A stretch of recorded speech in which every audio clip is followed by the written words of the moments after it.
Hey yo, what's up mga guys? Maging baguhan man po o datihan na nanonood ng aking ina-upload ng mga video. Maraming pong salamat sa iyo guys. At hindi ko na po kayo isa-isahin pa. Salamat po sa inyong lahat. Ang topic natin ngayon guys, ano nga ba yung mga konting tip ko para sa mga nagbabalak na mag-alaga ng mga ibon? Maging African lovebird, parakeet o kakatilman yan. Ito lang po yung aking konting tip para sa inyo guys. Kaya ano pang hinihintay natin? Panoodin natin to.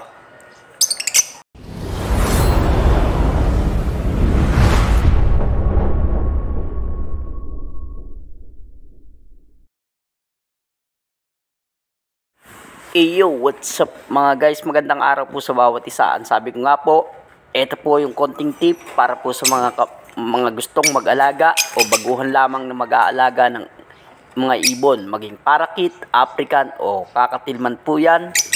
Ang ating pong konting tip guys, hindi po ako batikan na mag-aalaga ng ibon pero konting tip lang po para din po sa mga natutunan ko sa mga nag-aalaga ng mga tinatanong ko ng mga nag-aalaga ng mga ibon guys.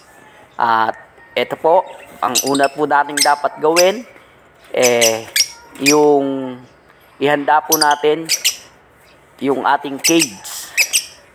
Kahit po double cage o triple cage po yung ating mga cage na mga bibilhin.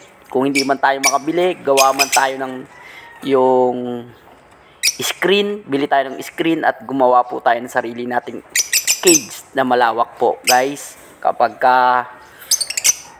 mag-aalaga naman tayo ng ibon na nga, bibili tayo ng ibon, mas okay po na 2 pair o 3 pair, 3 pares po o 2 pares po ang ating bibilihin. Para sa ganon, hindi po tayo naiinip. Kasi pag baguhan po tayo, naiinip po tayo dyan guys. Silip po tayo ng silip o tingin tayo ng tingin kung kailan sila manganganak, kailan sila mangingitlog. Tapos, ang gagawin natin guys, kailangan meron po tayong mapaglalagyan. Yung hindi po malapit sa ating sa mga tao, sa mga nabubulabog sila, may mga aso, may mga hayop na iba, may mga pusa, ganyan guys. Ilalayo natin sila guys doon para hindi po sila natataranta o nai-stress.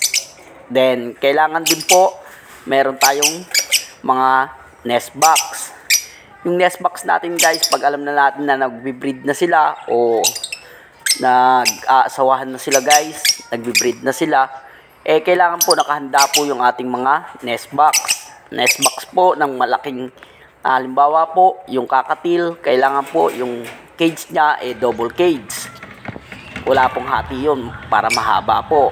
Then, yung nest box niya, 12 by 12. 12 yung haba, 12 yung lapad, at yung pinakalawak niya po, 12 lang din po. Then, dun po sa African lovebird, hindi ko po ganong maanuhan yung sukat ng African lovebird, pero dapat po malaki rin po para po makagalaw po sila. At doon naman po sa mga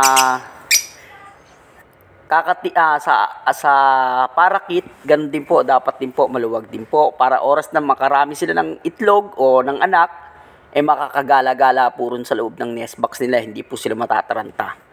Ayun lang po ang aking konting tip at abang-abang lang po sa mga panibago ko pang i-upload ng mga video. Maraming po salamat. God bless.